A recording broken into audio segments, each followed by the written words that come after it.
Hello everyone, welcome back to the channel. My name is Jorvik, and as you can see in the video, in the edit, this is a completely new and different format. It's also labeled differently. So welcome to my inaugural episode of my new web series called Fandom Friendly.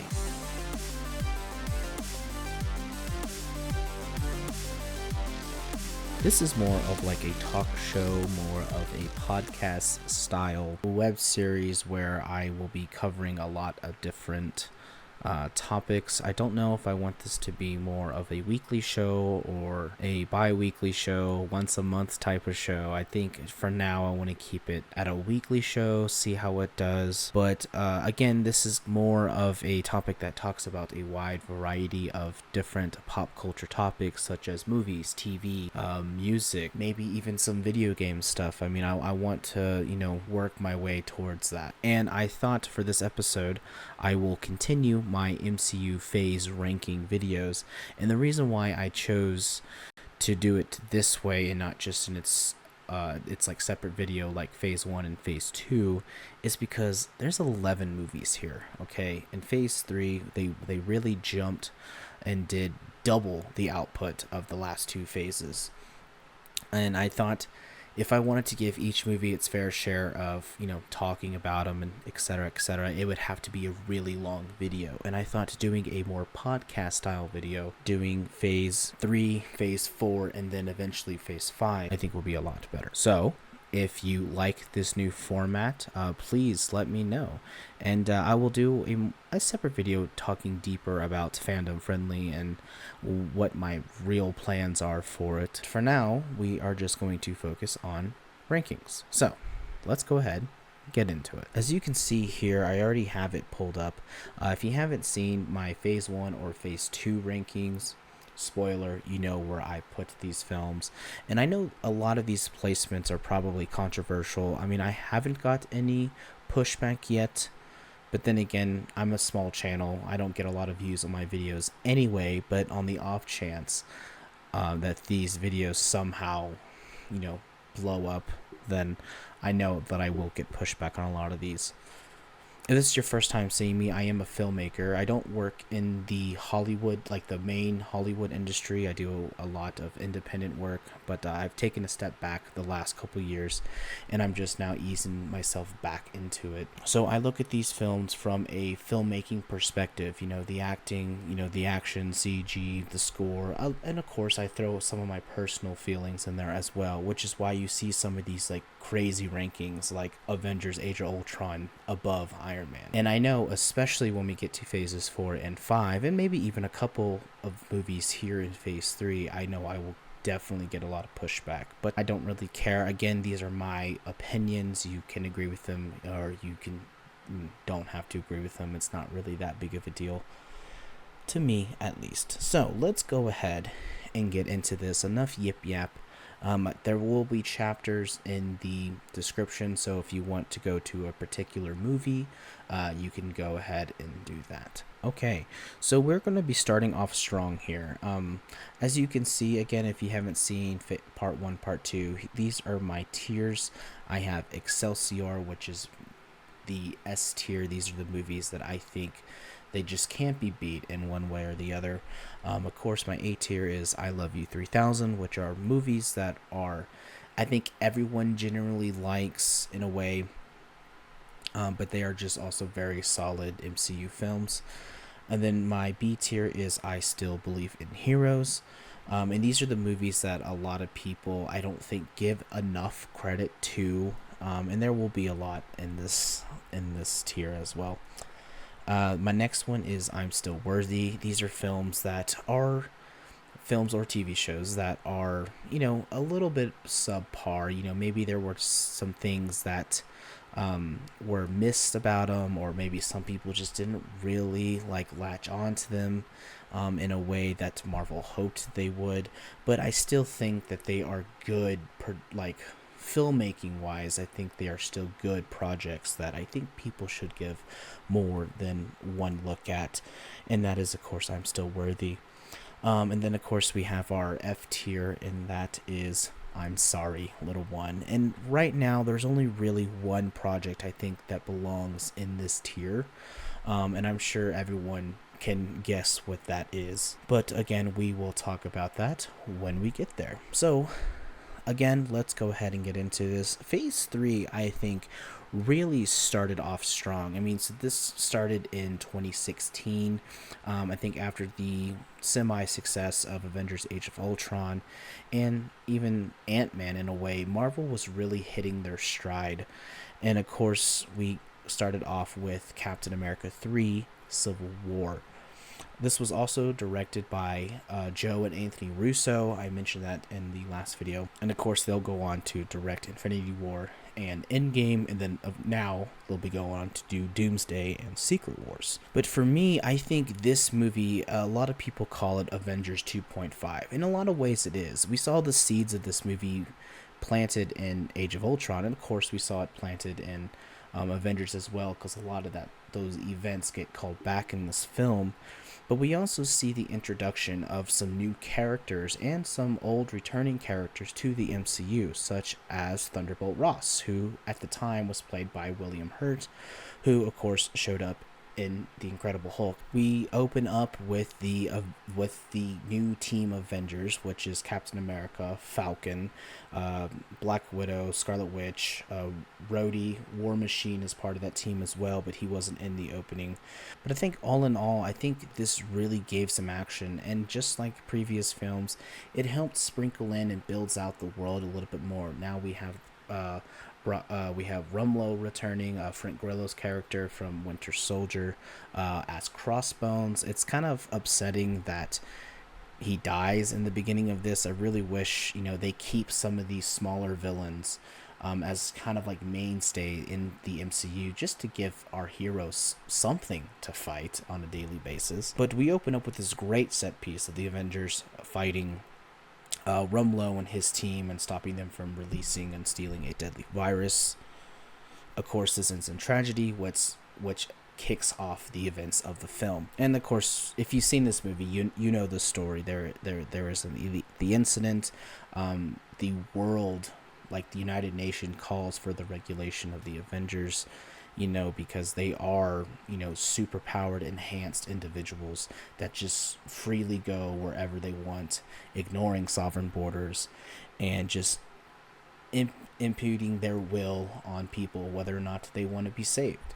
And this theme has been addressed before. We saw it in Batman versus Superman, where this theme of, if they're superpowered people, do they have the right to save people? Do those people want to be saved? It's something we also saw in The Incredibles.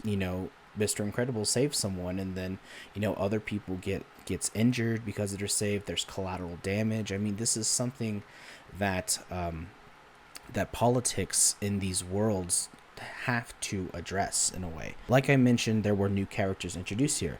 This was the first time we saw Chadwick Boseman portray his character, T'Challa, also known as Black Panther. I mean, this was a huge deal at the time because Black Panther is one of those characters that is a staple for the Avengers. Obviously, he's not a founding member, which is fine, but he's someone who's always there. And of course, we'll get to Black Panther's movie later on in the video. This was another huge movie because we also got Spider-Man. During this time, 2 years prior to this, you had Sony's The Amazing Spider-Man with Andrew Garfield. It was The Amazing Spider-Man 2. And it didn't really do so well in theaters, I believe. And then this is the time where Sony got hacked by, allegedly, by North Korea. And they released a bunch of things. And Sony needed to play. And so they negotiated with Kevin Feige and Marvel Studios to get Spider-Man in this deal. And then, of course, honestly, I should do a whole Fandom Friendly just on the Spider-Man saga alone, because there is a lot of history there that I don't really want to dive into this. But needless to say, we got Spider-Man, and of course, we got Tom Holland to play Peter Parker. And what else to say about this film was that the action is incredible. I really like the story. the villain. We got Baron Zemo. Of course, he didn't have his iconic purple mask. We wouldn't see that until Falcon and the Winter Soldier. But I still think that there is a lot that he does in this movie that, you know, you kind of have to give your disbelief. Like, a lot of things had to fall in line for his plan to work. But at the end of the day, it did. And the Avengers broke up. And of course, this is a film that also sets up Infinity War and Endgame, because the Avengers get divided in this movie. They're not there for each other, and this is why they lose in Infinity War, and it's something that's called back in Endgame, but we'll talk more about that later. But even though this movie was very crowded with literally everyone, it's still at the end of the day a Captain America story. You know, we focus a lot on him and his relationship with Bucky, and Bucky's relationship with the Winter Soldier program, and how he killed Tony Stark's parents, and, you know, so on and so on. I mean, there's just so much that's packed into this film that I really have to give credit to the writers and the directors of this film. Just the cinematography, the score. I mean, the score that's playing during the airport scene,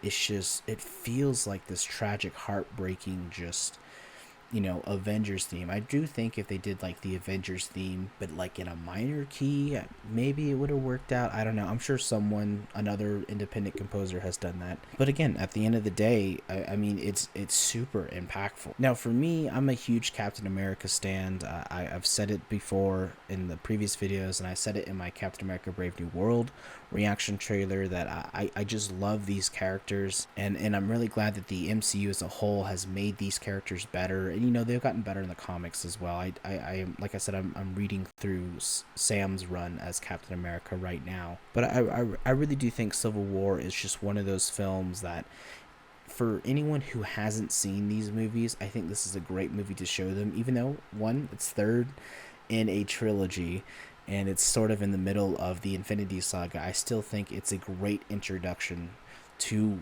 what peak Marvel can be.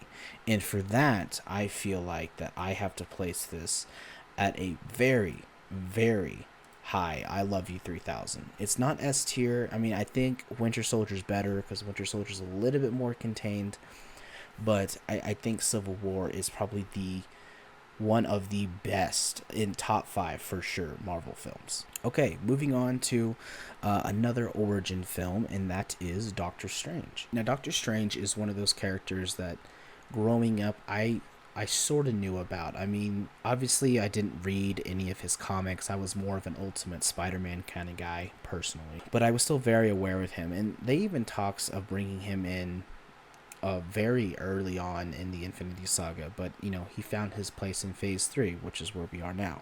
So this film came out also in 2016. I believe it came out later that fall, probably like November, I believe. And this movie kind of is happening at the same time as parts of it at least are happening at the same time as Civil War. But we get introduced to Benedict Cumberbatch as the titular character, Doctor Strange. We go through his origin, his car wreck, his arrogance, his trip to Carmitage, his introduction to Wong. You know, we get introduced to Caecilius, who I do think is a weak villain, but it being Mads Mikkelsen, the way that he portrays that character is just unparalleled. Like, I don't think you could have casted a better person for that particular character.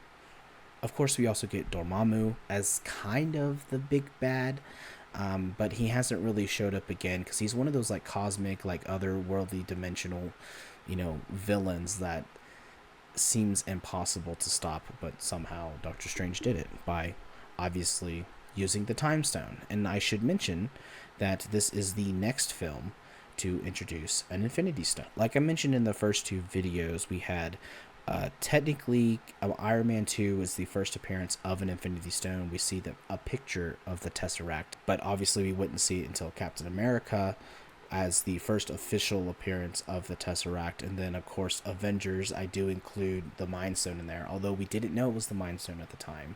But of course, the Mind Stone wouldn't fully show up until Avengers Age of Ultron. I think I forgot to mention this in Phase 2 video, but Guardians of the Galaxy was also the first appearance of the Power Stone. So at this point, we are up to 4 Infinity Stones. And as we locked into this in the real world, everyone knew, okay, where are the rest? Where's the souls? Because at this point in time, we also had Thor the Dark World that also introduced the Reality Stone. So we were up to 5 Infinity Stones. And for a long time, no one knew where the Soul Stone was. Of course, we won't find out until Infinity War. But again, there I do think the visuals of this movie are pretty incredible. I mean, even now, like some of the work that the visual effects artists did with all these buildings shifting and like things being upside down and like the mirror dimension and how the science of it all, of explaining that magic is by manipulating light fractals. I mean, there's just so much that gets introduced to this, and technically speaking, this is the first time we get introduced to the multiverse with these different dimensions and everything when Doctor Strange goes through his acid trip. And I do think the supporting cast is really great in this. You have Benedict Wong as Wong, who is still a staple in the MCU today. Of course, you had Rachel McAdams as Christine Palmer, Night Nurse, and I really just like their chemistry together. Her and Benedict Cumberbatch's chemistry together. It's just a love that feels really real. I mean, I just don't know how to explain it. I mean, we see more of it in Doctor Strange, Multiverse of Madness, and I'll talk more about that when we get there. But the love that they have for each other, and like the friendship they have as well, it just feels so real, and I really like when actors can really portray that. But all in all, I mean, I think this is a very solid film. I think this film gets overlooked a lot because it is an origin film that came late in the game, and of course we still have a few more origin films in this phase. But I think a lot of people do sort of sleep on this movie for that, with the mix of Caecilius being a good but sort of weak villain, a forgettable villain, I should say. I do think more people should give this film a chance and really go back and watch it as truly one of the better origin films. And for that, I'm going to place it in the B tier. I still believe in heroes. I'm going to place it right above Ant-Man. Alright, moving on. So James Gunn is back, baby, with Guardians Volume 2. Chronologically takes place a few months, I believe, after the first one, so we pick up right back with the game. We have Baby Groot, we have, they're more of a team, we have a pretty cool opening, and again, like, the soundtrack in this is really good. I did mention in the Phase 2 video that I think Guardians 1 has the classic soundtrack that everyone knows, and I think Guardians 2 also has a good soundtrack, but it's very forgettable. I mean, the only song that I really listen to regularly from this is Mr. Blue Sky. I don't know what it is. It's the opening song. It's just a great song you can just vibe with on just a nice, bright, sunny day.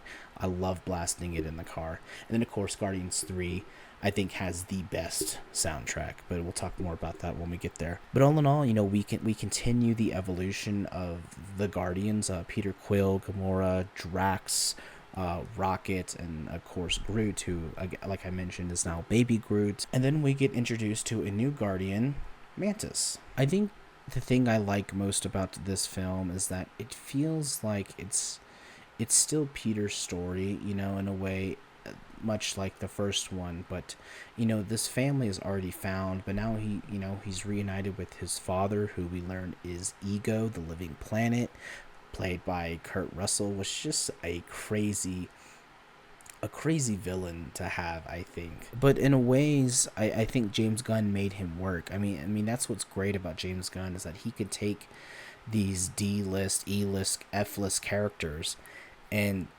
spin them around and turn them into these lovable, just misfits of characters. I mean, look at the Suicide Squad. I mean, how many of you actually knew who Ratcatcher 2 was? But after that movie, you just love her, and that's what I'm talking about with no one. I mean, that's not true. People give James Gunn credit, but of course there's been a lot of pushback recently. But again, I'm digressing. That's a topic for a different day. But we see a lot of improvements. In this movie, we get introduced to just more of the cosmic side of Marvel. I mean, nothing really too crazy happens in this film, besides introducing a few new characters. We got Starhawk, who is played by Sylvester Stallone. We also get more backstory on Yondu. and why he didn't deliver Peter to Ego. And all around, there's just still these elements of, this whole found family thing and sacrifice. Of course, in this film, Yondu sacrifices his life for Peter's during the final battle, and it's a very impactful scene, and it's something like, still watching that scene where all of the Ravagers come and they support Yondu, and how he stopped Ego and all this kind of stuff like that. I mean, it still, chokes me up a little bit. I have to be honest. I don't think it's as good as the first one. I do think Volume 2 is probably the weakest out of the 3 Guardian films by a long shot. But, it's still a movie I somewhat enjoy. I mean, looking at it from just pure entertainment value, I think it's my least watched Guardians film. I think I've seen probably Guardians 3 more than both Guardians 1 and 2 combined. So for that, and just with Ego, the visuals were really good in this film as well. Just space. I just love space. Obviously, you can tell from the background and from the logo of Fandom Friendly. I'm a huge space guy as well. And just some of that imagery when they're flying through space, when they're warping through space. I mean, it really sparks the imagination, and that's something that I can really appreciate. So for that alone, I think I'm going to keep this, and I still believe in Heroes, but I'm going to place it right above. This is a tough one for me. I think I enjoy Ant-Man more, but obviously I think it's unfair to compare them because they are 2 very different movies. But I think for now I'm going to keep it right below Doctor Strange, and I still believe in Heroes. All right. Moving on to our first Spider-Man films, came out in 2017, and that's Spider-Man Homecoming. This was directed by John Watts. He actually did all 3 Spider-Man films, and he's also one of the directors of Skeleton Crew, the new Star Wars show that I reacted to on the channel. I forgot to mention that reaction because I was just blown away by the look of that show. But what to say about this film? I think it's a really good Spider-Man film. I know a lot of people don't really. I say a lot of people. I think it's a loud minority of people just don't like Tom Holland as Spider-Man. They're either Tobey Maguire stans or they're Andrew Garfield stans. Don't get me wrong. I think each of the Spider-Men are good in their own different ways, and of course we'll talk more. I think I'll talk more about that when we get to not Far From Home. What's the third one called? No Way Home. When we get to No Way Home, I will dive more into that. But for here, I will say that I think Tobey Maguire is a good Peter Parker. I think Andrew Garfield is a good Spider-Man, and I think Tom Holland is a great mix of both of them in good ways. But here, one of the big characters is Iron Man, who's in this. And I mentioned this in one of my previous videos, that a lot of people just don't like how Spider-Man is so heavily tied to Iron Man. And I think people got to remember, I mentioned this, it might have been in my last video when I was talking about Age of Ultron and how people were pushing back against Marvel because Tony is the one who created Ultron and not Hank Pym. But Tony is such an integral part, a core mechanic, if you will, an anchor being, if you will, in the MCU, that it just makes sense that he would take, young, like a Peter Parker as, a protege and as someone that he can mold into the next generation of heroes. And it's something that we see more in Far From Home with the legacy of Iron Man, because that movie takes place after Endgame. But in here, we really see the beginnings of that. We see the beginnings of Vulture and how played by Michael Keaton, and I think this is one of the best MCU villains just overall. Because that scene where he figures out that Peter is, when they're driving in the car and he figures out that Peter is Spider-Man, and when the light's red and then it turns green, where he's like, oh, really? It's just such a great scene in that car. I think that's the best scene in the whole film, I'm going to be honest. But this is also the first time that we really see Peter Parker in high school, because in the comics, I think he starts off at 14 or 15 being Spider-Man, and it's just staple in the comments that when, even in Civil War, when he reveal the comic Civil War, where he reveals his identity, it's a big deal that Spider-Man is a kid, and it's something that we saw in Spider-Man 2, when he saves the train and they're like, oh, he's just a kid, even though he's a 30-year-old man. Back to what I was saying, I don't think having Iron Man as this sort of anchor point in this film and as his point of contact is necessarily a bad thing. Is it distracting sometimes? Yeah, but this is also a world full of heroes. Like, if you read the comic books, like, when I was reading Ultimate Spider-Man growing up, there's a whole episode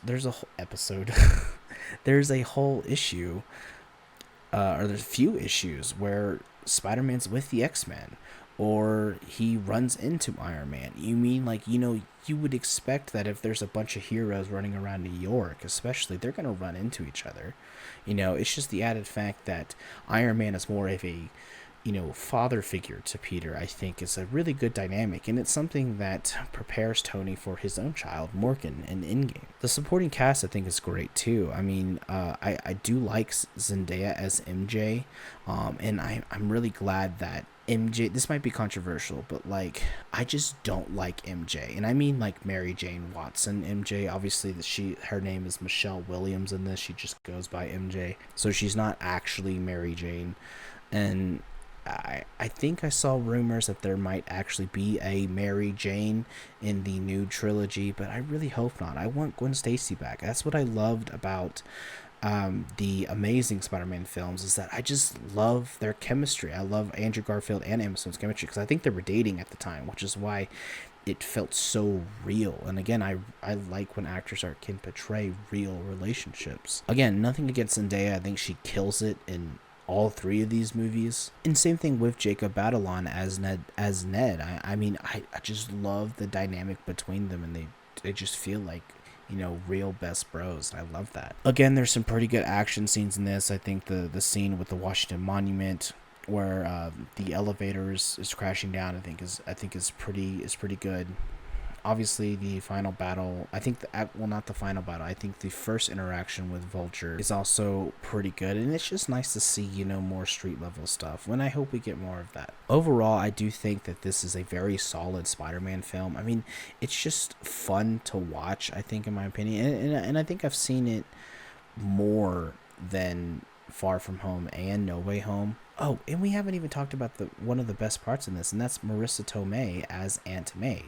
First of all, nice. Second of all, we did meet her in Civil War when we met, Peter Parker for the first time. But I think she's great in this film, and she's great, and she's not really in Far From Home, so it's kind of hard. But obviously, No Way Home, very impactful. We'll talk more about that later. But I do think she's a great Aunt May for this era, like, truthfully. So for that, I think I will place Spider-Man up here along with Civil War and Guardians. I do think it's a better film, Guardians, but I don't think it's better than Civil War, but it's pretty close. So I'm going to keep that in I Love You 3000. Okay, moving on to Thor Ragnarok. This is the third installment of the Thor franchise. Now, tonally, this was a completely different film, and I think that's why a lot of people really resonated and really speak highly of this film. It was written and directed by Taika Waititi, who I think is just a great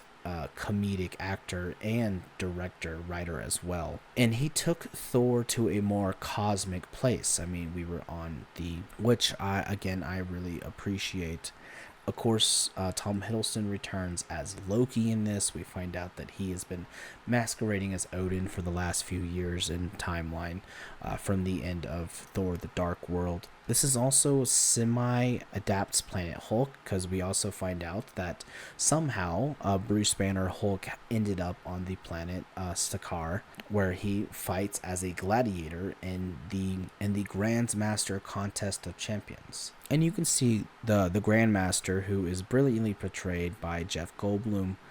It's just this wacky character. I mean, I really love him. He's considered an elder of the universe. He's also brothers to the Collector, who was played by Benicio del Toro. I didn't really talk about him in the first Guardian, in the Phase 2 video, but they are technically brothers in the comics and stuff like that. But obviously, the main villain of this is Hela, Thor's older sister, as portrayed by the brilliant Kate Blanchett. And this is what I like about this film. It's like, yes, technically she was there the whole time, but we learn from Odin, who they find on the cliffs of Norway, which is also another great scene. And I'm really glad they changed it, because originally they were going to be in New York, which we do see in the film, but we realize that that Odin was not placed in a retirement home, or he was placed in a retirement home in New York, but now he is in Norway somehow. And of course, upon his death, Hela is released from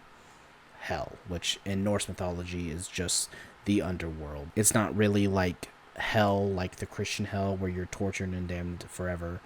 Hell is literally just the afterlife, nothing crazy. I think the thing that I really kind of dislike about this film is the way that they handled not only the Warriors 3, but I think just Asgard as a whole, as well as the Executioner, who is kind of a tertiary villain, played by Karl Urban.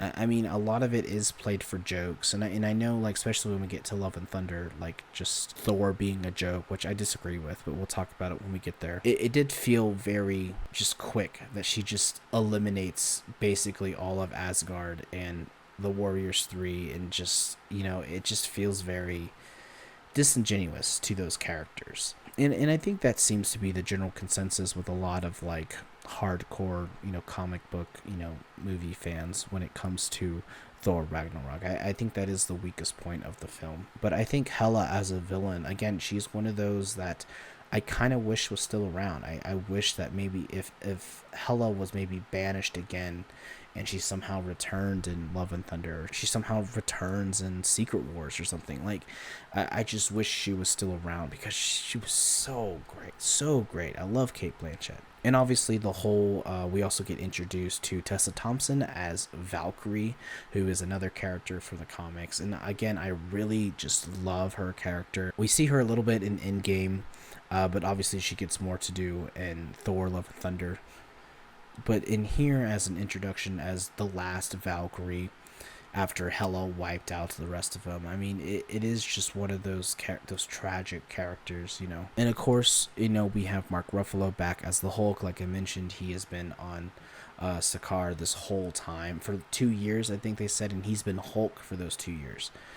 So it was really nice to kind of like see this kind of buddy team up movie between Thor and Hulk, because of their rivalry in the films and also the times that they spar in the comics. But overall, I mean, I do really like this film. Again, it was a huge tonal shift for Thor, from Thor 1 and Thor 2, it being kind of like those dark, moody, but here he's allowed to be funny. He's allowed to be more of a carefree guy in a way that really serves the growth of his character, which we'll talk more about when we get to Infinity War and Endgame here pretty soon. But I think overall this film is really, really good, and I think it is the best Thor film, and I think that seems to be the general consensus. Do I think it's S tier? No. But I do think it is A tier, so I am going to put it right up here next to Guardians and above Age of Ultron and I Love You 3000. Again, I do think it's a very solid film. It's probably a film, one of my most rewatched films for sure. And I think it's a general consensus that a lot of people do like this film. Alright, so now we're moving on to, I want to say it's a historic film, and in ways it kind of is, but that is Black Panther. There's so much that I could, talk about this. There's only so much I can say about this film.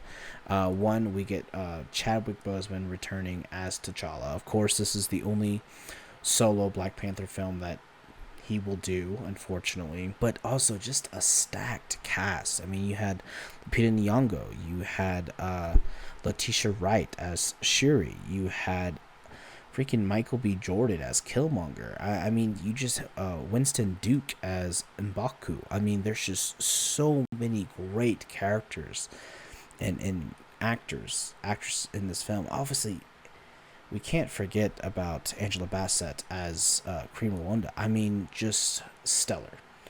Obviously, this film was directed by Ryan Coogler, who this was more of a passion project for him, and you can really feel it when you're watching this movie. I mean, the work that went into the pre-production work alone that went into this film, with the costume design, with the language, coming from, not gonna say it, but I'll put it here.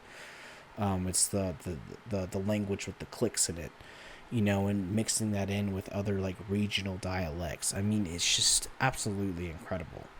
And let's talk about Wakanda as well before we really dive into this. I mean, that first scene, the Ludwig Göransson's score is also just another iconic score in the MCU. I mean, the MCU is not really known for their iconic scores, not like Star Wars or Harry Potter or even like films of like the 80s and 90s, but I think there is a lot of great scores. Obviously, the Avengers, Captain America: Civil War, Thor, Ant-Man, but I think this was the first truly iconic score. I mean, that the dun dun dun dun dun dun, and then you hear the do do do do. I mean, I can't even replicate it. I mean, but and then when we finally fly into Wakanda, we see this Afrofuturism, just city of just beautiful architecture and colors, and it's so vibrant. I mean, it's a beautiful place. And of course, at the time of filming this, Chadwick was suffering from the cancer that he had, but you can't even tell. I mean, he hit it so well that not even the producers, I don't even think Kevin Feige might have known, but like allegedly no one knew that he was sick and suffering from this. And it's just something that, watching this movie now, you just feel sad because, how differently would Wakanda Forever be? How differently would the future lineup of the Avengers look? I mean, there's just so much that goes into it. And I think having Killmonger, I think this dynamic between Killmonger and T'Challa it just works so well in a way. I mean, obviously you have two great actors portraying these characters, but it's just one of those like villain, hero stories that I feel a lot of people could resonate with. I mean, there is a lot of step siblings out there, the estranged family members that people deal with. So it's just one of those things. I think the big drawback from this film is that it's just it's an origin film, and it's an origin film that's so late in the game when it comes to the Infinity Saga, at least. And don't worry, we have one more origin film we're going to talk about here in a few minutes. But I think the one thing that draws back is that it suffers that Marvel hero villain thing where the villain is just an evil version of the hero, and I think that's where this film suffers for me. And even some of the CGI work in that final fight is also pretty rough.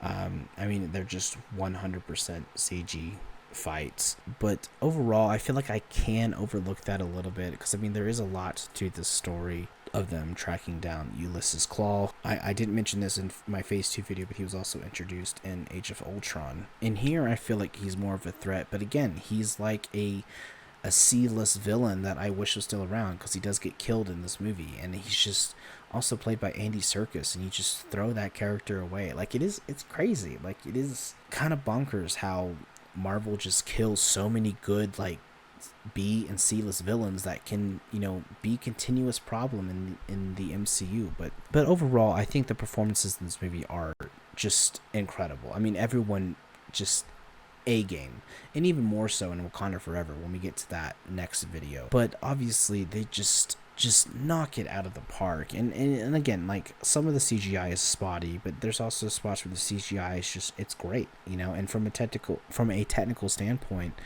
I mean, the production value, design, like, just really shines, I think. And so you really have to give it to the crew of this film that really, put this film together, because without them, I mean, this film could have looked really bad. I still think it's one of the better Marvel movies, and for that, I don't think it's S tier, but I do think it is a high I Love You 3000, and I'm actually going to put it above Guardians as the number 3rd spot up here, just under Spider-Man. Again, I feel like it's not fair.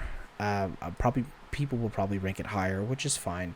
But again, like Spider-Man and Black Panther and like Civil War, I think these movies really tie into each other, because not only, Civil War introduced not only Spider-Man but Black Panther, but they also follow shortly after. So I think these films watched together really kind of paint the picture of, you know, where these heroes stand in these debates, because Black Panther takes place like a couple weeks after Civil War in the timeline, so it's something that you definitely can watch directly after Civil War and be like, oh, okay, I dig that. So yeah, so for me, I keep those three movies close because again, I feel like they do tie into each other in a lot of ways. Okay, so I'm going to change it up a bit. I have been going through release order for all of these, but I'm actually, as you can see down here, the next film technically is Infinity War.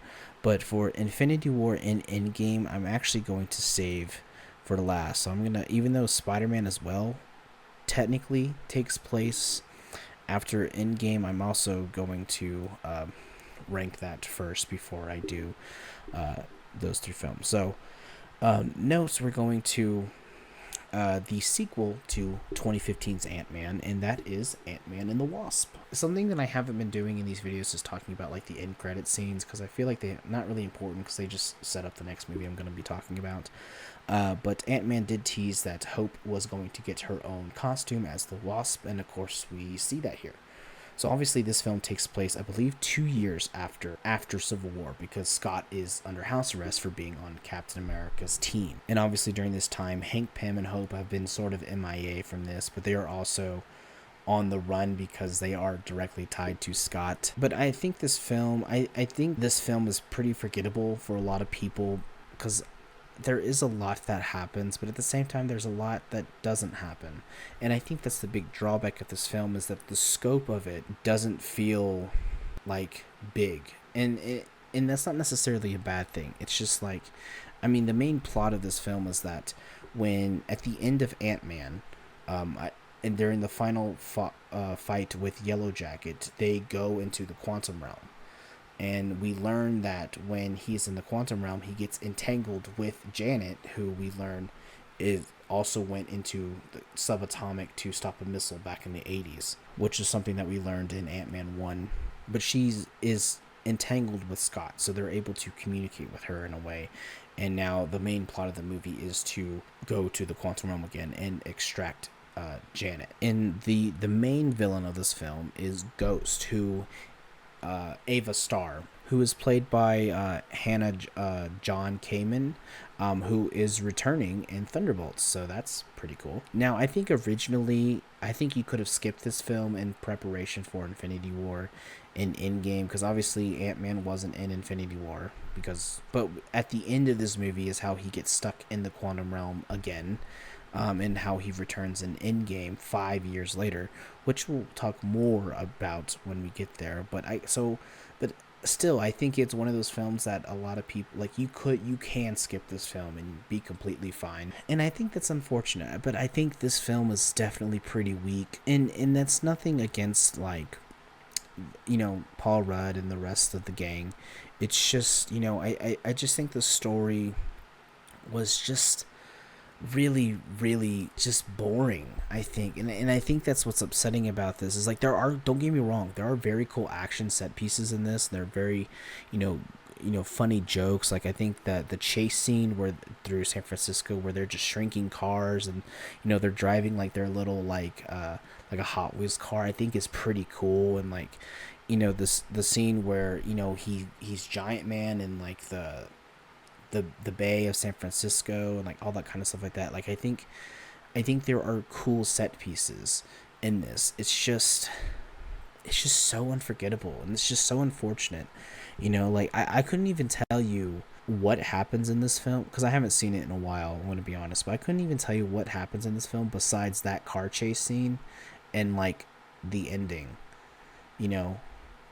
Like, it's sad. Even Ghost, like, I think Ghost as a concept is a really cool character, because I think I mentioned it in probably the last video, but for a lot of these movies, it's someone with the hero with the villain, and they're the same. But she's just so different, and from Ant-Man, that, I mean, yeah, she is related to the quantum realm, And we learned how she got her powers because her father, who was Dr. Egghead, by the way, Elias Starr, I think is his name. There was an accident with like a quantum reactor or whatever, and then she gets blasted and becomes intangible. But I think that's a cool power. I mean, obviously she can't control it, and so she goes to a new character who we meet, Ben Foster, who is played by Lawrence Fishburne. Great casting, by the way. But we learn that he's actually Goliath, who is another hero from the Marvel Comics. And actually, but we learned that he was Goliath back in the 80s with Hank Pym, Ant-Man, and Janet Van Dyne, Wasp. And like the relationship he has with Ava and how he helps her with her condition, like I think is interesting, and I wish was explored more, but it's not. And it's unforgettable. And for that, I still feel like people should give this movie a chance. I mean, but again, it's just one of those things that it is definitely one of the weakest of these films. And for that, I'm going to place it in C tier. I'm still worthy because I think there is good in this film. There is a lot of good in this film.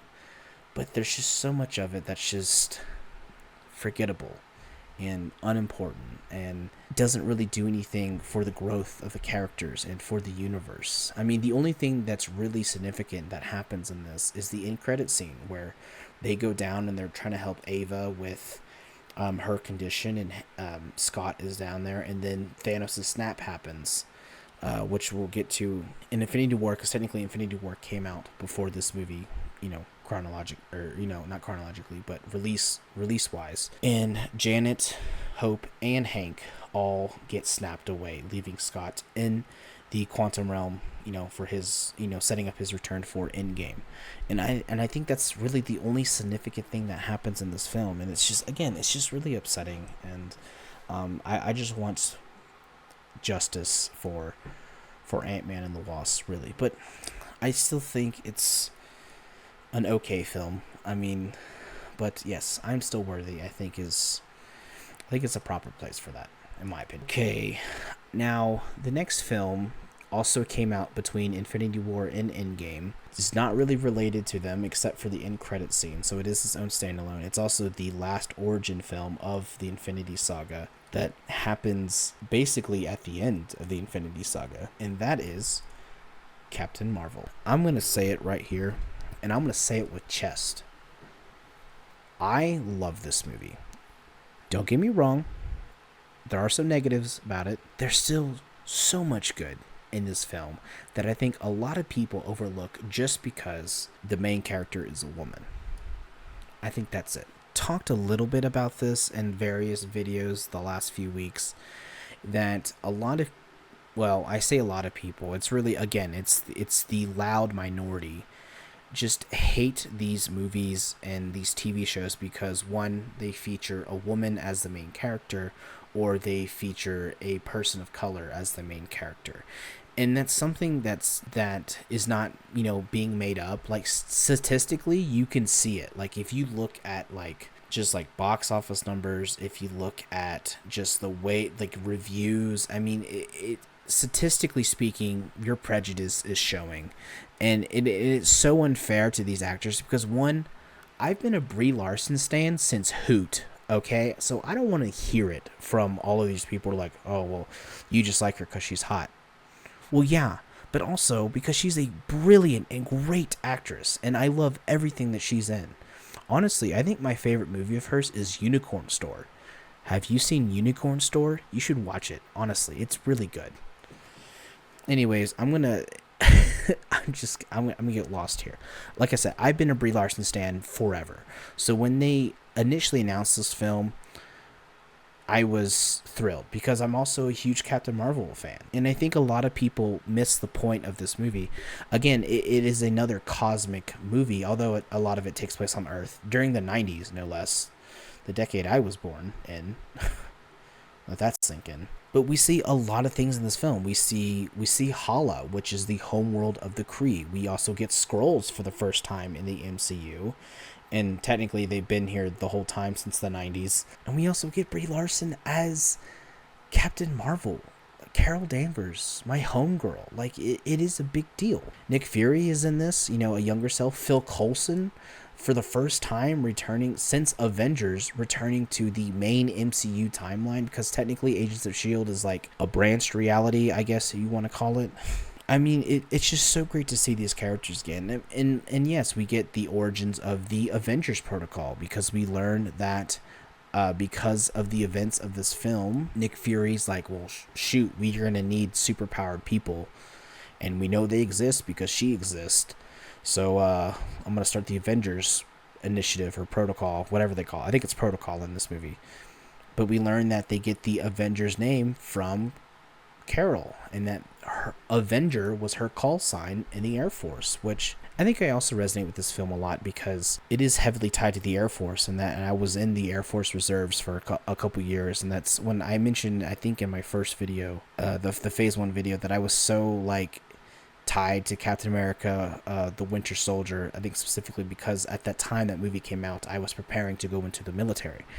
But I still love this film because of just like the visuals are great. I think that slow-mo scene where she gets infused with the Tesseract is something that I think is really fascinating, and just visually it just looks cool. I also want to mention that they bring back Project Pegasus, which is what the study of the Tesseract was in S.H.I.E.L.D., and like how it connects to Captain America, the first Avenger. I mean, there's just so much that this movie adds to fill out those kind of shadowy areas of like the 1900s in the MCU, and like I mean, it is really, really interesting, and I think more people should look at that. Speaking of villains, we get Jorvik, who is the captain of is it Star Force? I think it's Star Force, which is the commando unit for the Kree Empire, which of course Carol gets a part of because he was actually the one who shot her plane down, and basically is the reason why he has powers, or that Carol has powers anyways. And so in the 90, or in, I guess in 89 in the timeline is when this accident happens. She gets taken to Hala, and it basically gets brainwashed and becomes Veers. And they get that name because of Carol Danvers, her dog tag. The whatever's left is Veers, the last 4 letters. Which, interesting, it's whatever, it's a small thing. But I just love the overall. This is also not the first time, but this is another film that was directed by 2 people, 1 woman and 1 man. And I get why people are probably like, oh well, Marvel didn't trust a woman to direct this, so they got also a man to direct this. And I see that criticism, but I think I don't think it's that deep. I think it's just because I think those, actually, I might have to look it up. Hold on. I mean, I think it's just because like those 2 directors, it's Anna Boden and Ryan Fleck, both of them directed those, and I think that's just because they had a great relationship, just like Anthony and Joe Russo. Obviously they're brothers, so they have a good relationship, but these 2 people, they're seasoned writers and cinematographers and directors, and so I do think that they did a good job with this movie. And also the cinematography is just so good. As a young filmmaker at the time of this coming out, and I was really focusing on my cinematography skills. This is a film that I did study, because the one particular scene that I can think of off the top of my head is when they discover the black box of that downed ship, where they fully learn what happened to Carol on that day. And when she comes out of that cabin, and it's all like the handheld shaky, like the shaky handheld cam, and she's like, who am I don't know who it sounds cringy when I do it, because I'm not an actor anymore, but it's just one of those scenes that, like, I don't get choked up or teary-eyed with it, but it's a scene that I study because it's so well acted, it's so well shot, and it's so well colored. I mean, it's just one of those, like, I think MCU scenes, I think that should be studied. Actually, I just got a great idea. I should do a ranking video on scenes in the MCU. Now, that's dumb, but if you want that, let me know. But yeah, but like, the biggest complaint I think I heard about this movie, besides it being led by a woman, is that Carol Danvers is an asshole. She's mean. I'm like, well, yeah. Have you read any of her comics? That's how she is. Like, even in recently, I say recently, this was like 10 years ago, probably, But when Civil War 2 in the comics came out, it was Iron Man versus Captain Marvel, and she was kind of a dickhead in that, honestly. And I think that's something that people seem to forget, like general audiences that don't read comics, or they just see these movies as like, front facing. Like, they forget that these characters have personalities in the comics, and these actors' job it is to bring those personalities to the screen. I mean, that's why Robert Downey Jr. works so well. I mean, there's a lot of Tony's history in the comics that hasn't really been explored, but has been hinted at in the films. But nothing like Dark Reign, or like if we got like Iron Man 3, but it was Dark Reign, that would be insane. But obviously we didn't get that. So yeah, so I think people treat this film very unfairly. And especially when we get to its sequel, The Marvels, that film also gets treated very unfairly. But for me personally, with the cinematography, the visuals, the acting, the makeup, I mean, I do think some of the makeup on the Skrulls looks really good. Especially, we haven't even mentioned this. Ben Mendelsohn is in this as Talos. The first appearance as Talos, because we'll see him again in Far From Home, and of course, later on down the line. But also just great, and I really like that he got to use his native Australian accent for the Skrulls, and it makes it seem like the Skrulls are just Australians, which is really funny. And I think the first initial chase scene where the Skrulls first come to Earth, where Carol first comes to Earth, and they're going through the streets of LA, and the one of them, I don't know if it's Talos or not. It might be. I just can't remember. No, it's not Talos, because they die. Where they're changing, and Carol is trying to find them, and it's the old lady on the subway, and she notices that she saw that lady leave the subway, so she just clocks her. And everyone's like, "Oh crap!" I love it. It's just one of those things where like, it's funny, but like obviously like it's still a very tense scene for those two characters in the moment, because of obviously it's a life or death situation. And it is also kind of interesting to see like Shield in like a lower capacity, because for a long time Shield was a secret organization. I don't think until Avengers Shield really, or really I guess till Iron Man technically, Shield really became the world organization publicly that it is known as. Well, I guess not anymore, but so yeah, I mean, I could talk all day about Captain Marvel and how much I love this film. But for me, I mean, it's not an S tier. I mean, that's the thing about it. I don't think it's S tier. Even if it was, I think I would put it here in Excelsior. Like I said, there are negative things about it. And some of the negative things, I think, are the villains. I think the villains are the weakest point in this, because we learned that that Yarnrog's the main villain. But again, he's a forgettable villain. I mean, he's still out there. He still exists, technically. So he's still alive. That's good. But Carol is just so overpowered that she can stomp him, And so it's just one of those things that, I think it does bring this film down. So for that, I am going to put it in I Love You 3000. But for me, I think I'm going to put it right below Guardians, in between Thor Ragnarok. Now, again, this placement will probably give me pushback and controversy, but honestly, I don't care. Like, if you truly hate this film, I want you to give me a very valid reason that maybe I just overlooked because of my rose-tinted glasses. Again, because this movie takes place between Infinity War, or this movie came out between Infinity War and Endgame. There is a tease for Endgame in this, and of course she'll show up in Endgame as well. But this whole time, I mean, it explains why she has been on Earth. She's been out in space this whole time, and I just hope to see more of her on Earth, because she is in the comics at one point the leader of the Avengers, and I hope to actually see that. If not in Doomsday, I hope to see it in Secret Wars at least. Okay, moving on to Spider-Man Far From Home. So technically, this is the epilogue of the Infinity Saga, if you want to call it an epilogue. So this takes place a couple months after Endgame. So Tony is gone, Cap is gone, Natasha obviously gone. The Avengers themselves have split up. They're gone. Actually, this takes place months after. I think the next year after. So technically, WandaVision already happened. At the same time this is happening, this film is taking place, Falcon and the Winter Soldier is going on, like that whole ordeal. So there's a lot in the universe going on right now. Obviously, we don't know it. This Spider-Man film, again directed by John Watts, just like deals with the aftermath of Endgame, or the blip, because technically this is 5 years after, or they've been gone for 5 years. In this film, we learned that the name for the in universe name for the snap, as we call it, and this deals with the with Peter dealing with the legacy of Iron Man. He's asked multiple times as Spider-Man, not as Peter, but like, is he going to be the next Iron Man? Because he has his Iron Spider suit that he got in Infinity War, which, again, I'm doing these out of order. And so he has to deal with that. And I think one of the most powerful scenes is when, he, towards the beginning, he sees that mural of Iron Man, and he's just like, he's gone, but, what do we do about it? And of course, Happy returns in this.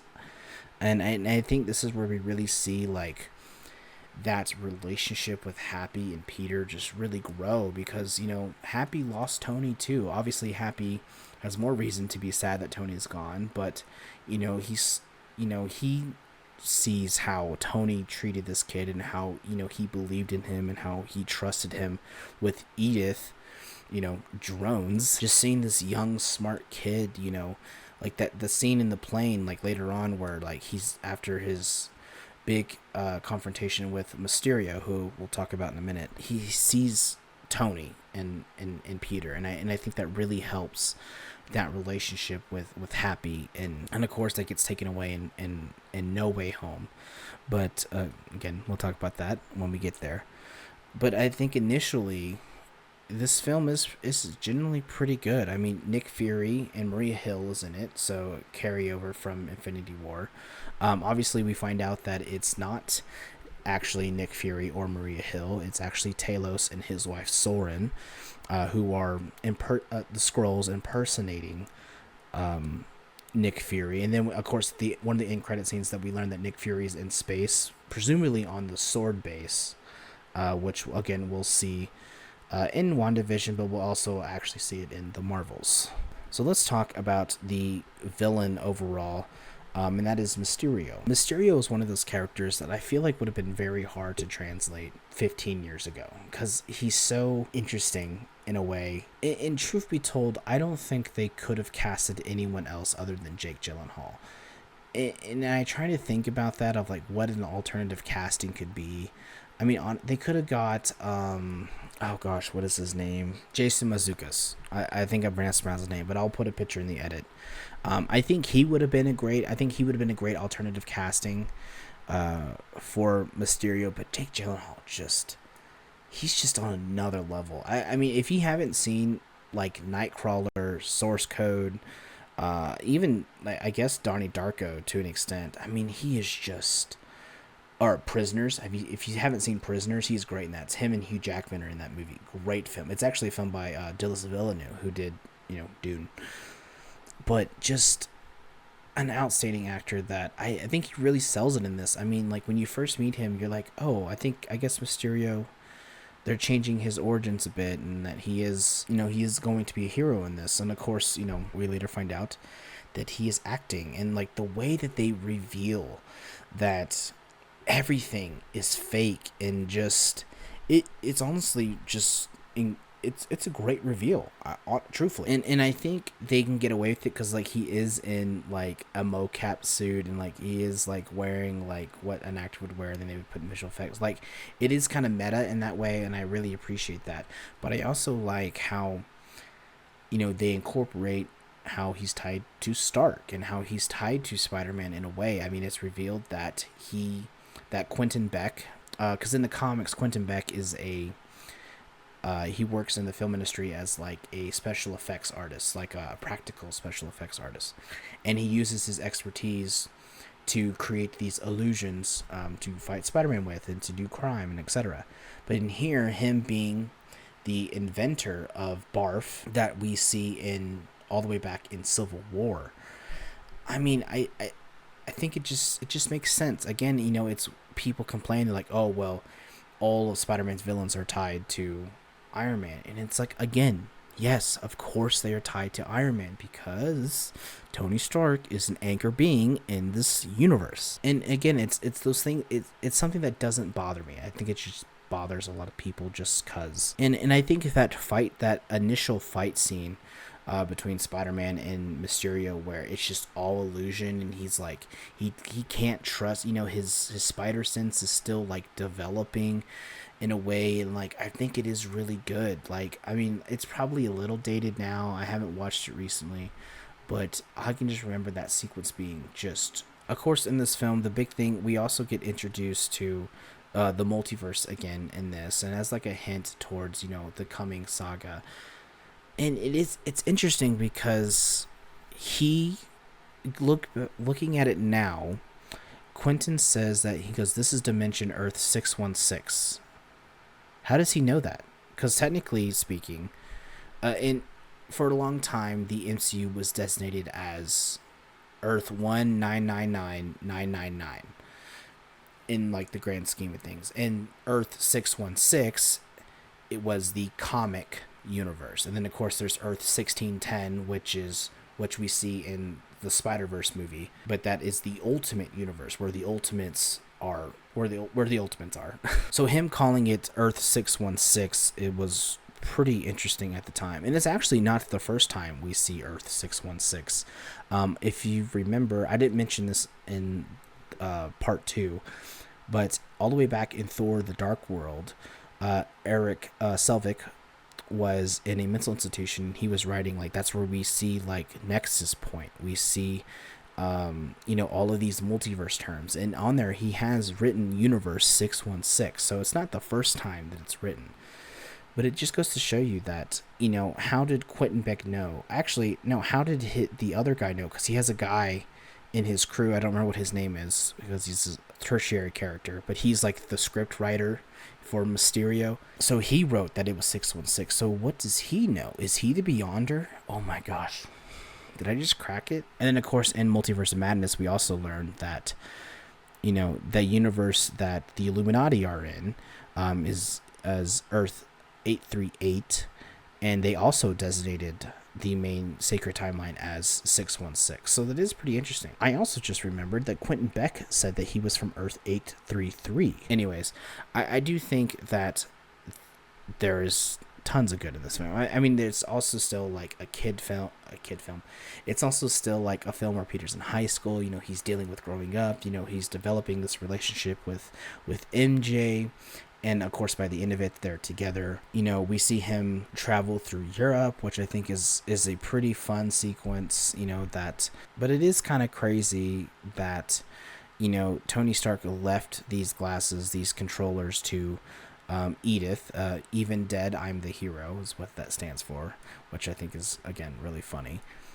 But he left it to Peter, and not like happy, or even just left it at Avengers Campus, locked up in a vault. I mean, there's so much he could have done. Like, it is really interesting. And it's not even the last time we see those drones. I mean, we see them in Multiverse of Madness again, and I wonder if they're semi-tied to Ultron, which I think would be interesting if they ever came back. Either way, I do really enjoy this film. I think it's the least Spider-Man film that I've seen, but it is generally pretty good.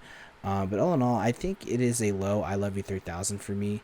I don't love it as much as some of these other films, but I do think it's probably right here, right under the first Iron Man film. I think that is a good placement for it. Again, I want people to realize that these like all of these films are really good, are good. I think even most people would agree that most MCU films are a low A, high B at best. Obviously besides a couple. But yeah, I feel comfortable putting it here between Iron Man and Captain America, the First Avenger. I'm going to kind of do these together because I do feel like they are tied together. And that's why I saved them for last. And that is Avengers Infinity War and Avengers Endgame. Right off the bat, I mean, I could spend an hour just talking about these movies in general, so I'm going to kind of speedrun this.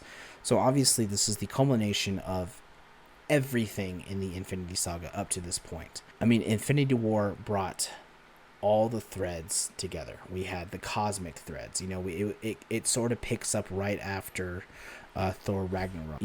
With the opening, because that movie ends with Thanos' ship approaching that Asgardian vessel, and of course this film opens with the destruction of that.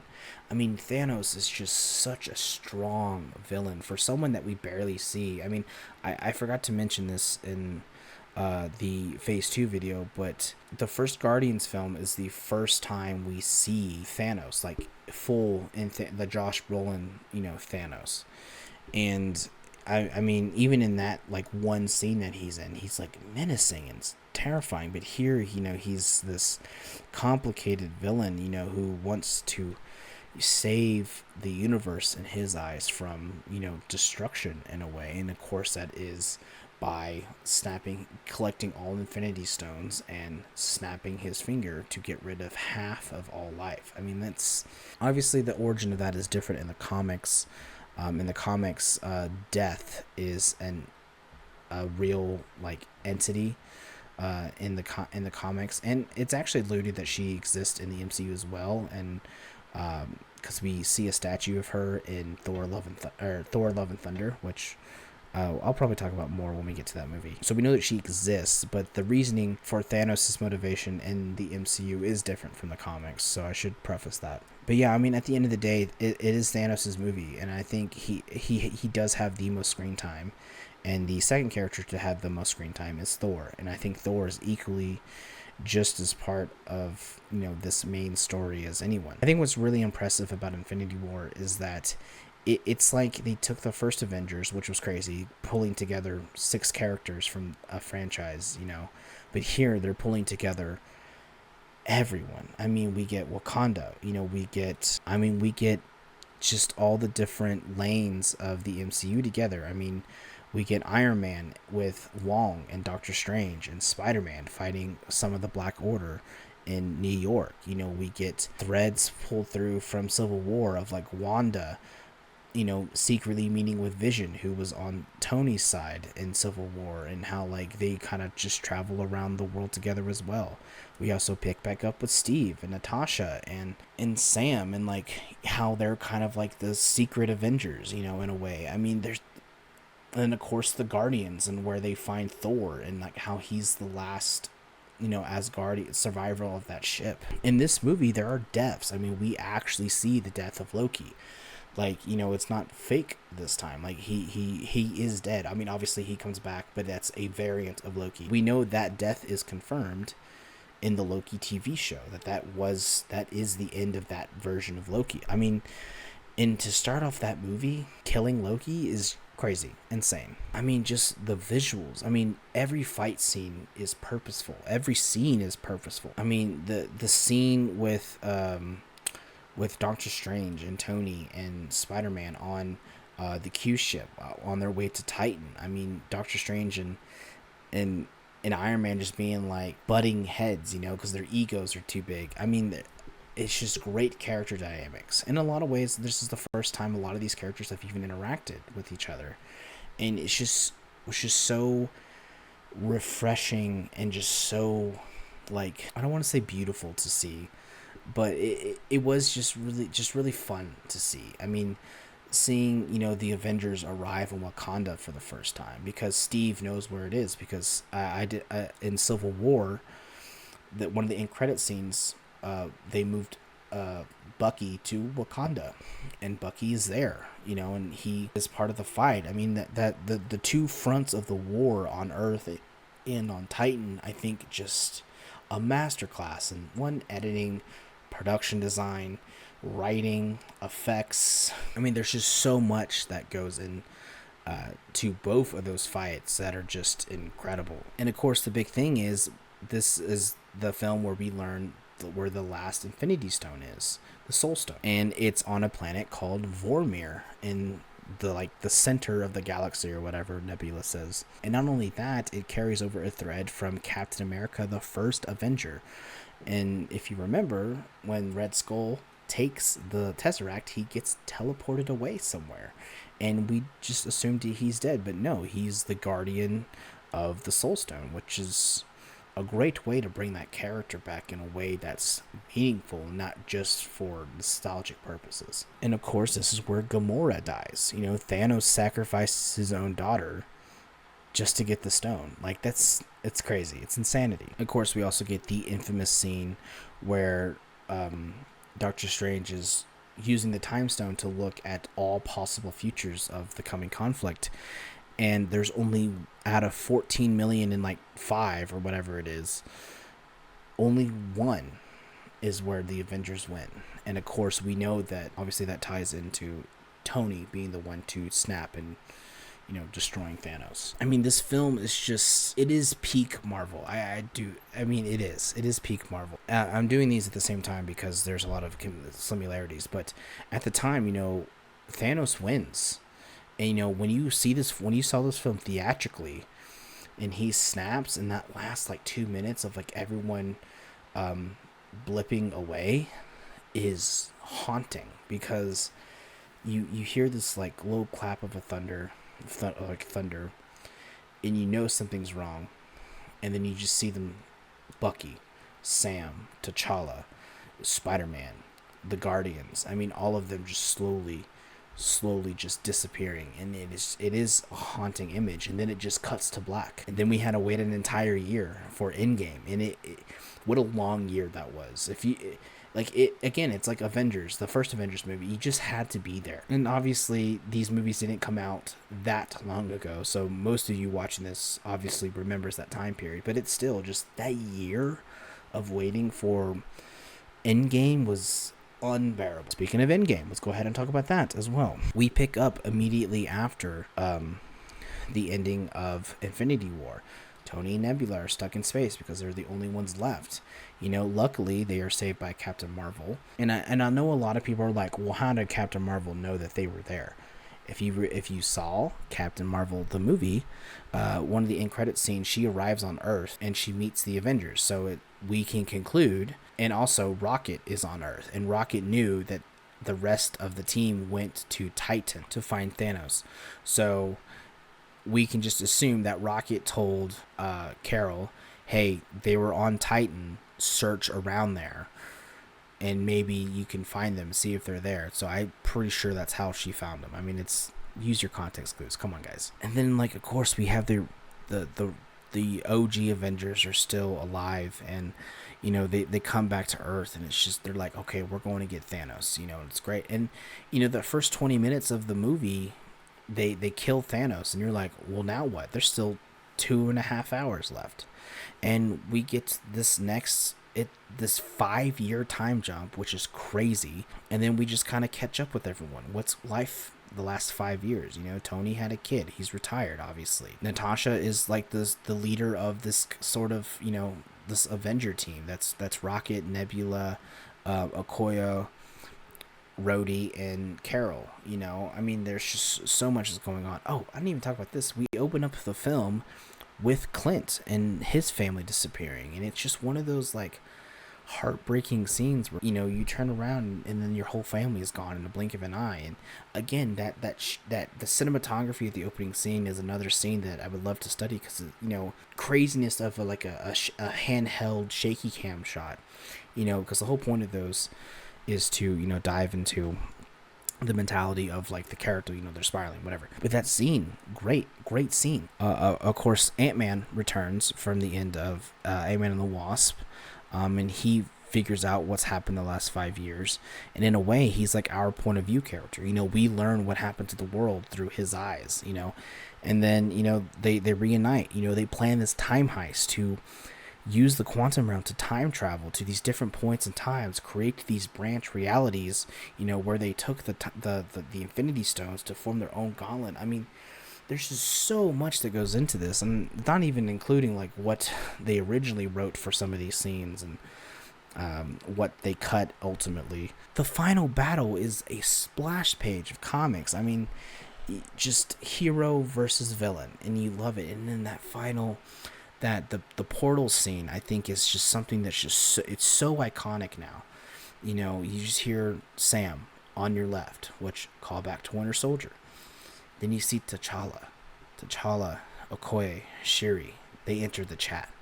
Sam, Wanda, the Ravengers, the Mystics of Carmotage, everybody, the Guardians, Spider-Man, like everyone shows up. Everyone unites with each other, and then you get that iconic line, Avengers Assemble. Now, I got chills just talking. To this day, I want you guys to know, I saw this movie day one, and I went to the earliest showing possible to avoid spoilers.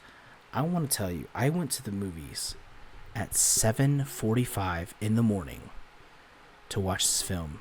Now, I didn't get the same theater experience as everyone, because in my theater there was like 20 people, and me and my friends were the only expressive. But still, just watching that film for the first time, I don't think I'll ever come close to, like, I don't think I'll ever experience that again. I don't think anyone. It's just such an unforgettable experience, and again, you just had to be there. I saw that movie 4 or 5 times in the theaters, by the way. I mean, truth be told, I mean, there's just so much about this film. I mean, it's incredible. There's no other way to say it. It is incredible. And of course, this film ends with Tony doing the sacrifice play, which again is a callback to the original Avengers.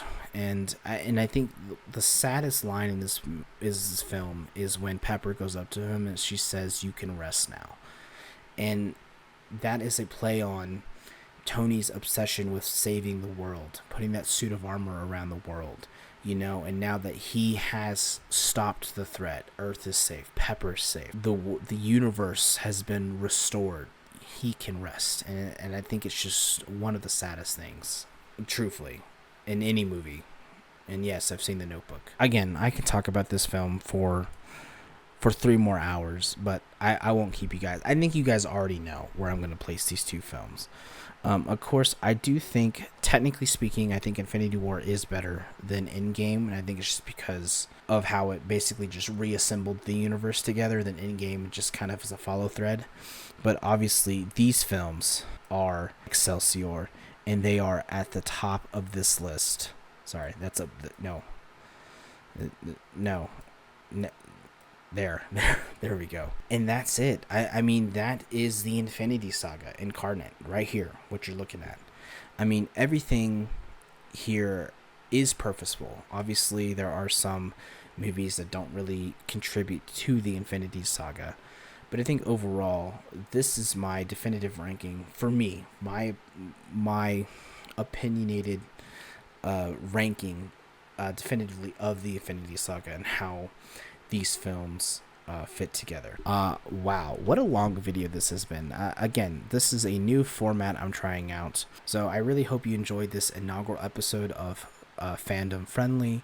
I hope you enjoyed this ranking, me talking about all of these different films. There was a lot to talk about in this video. Do you agree with my ranking so far? If not, please respectfully let me know in the comments below. But without wasting any more time, my name is Jorvik.